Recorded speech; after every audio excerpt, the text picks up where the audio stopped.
On-demand marketplaces have disrupted the value chains across many verticals. Startups like Airbnb, Uber, and Instacart have come out of nowhere to become unicorns in the business world. Wondering how to scale up your on-demand startup despite the competition? What are you waiting for? Let's talk about scaling up. Seed your marketplace and figure out where to start working.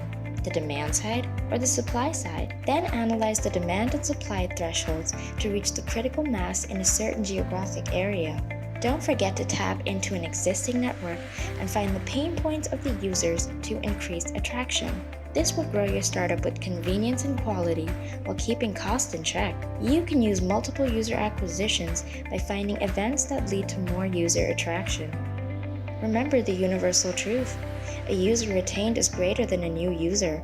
Marketing automation helps build relationships with your customers and is highly recommended.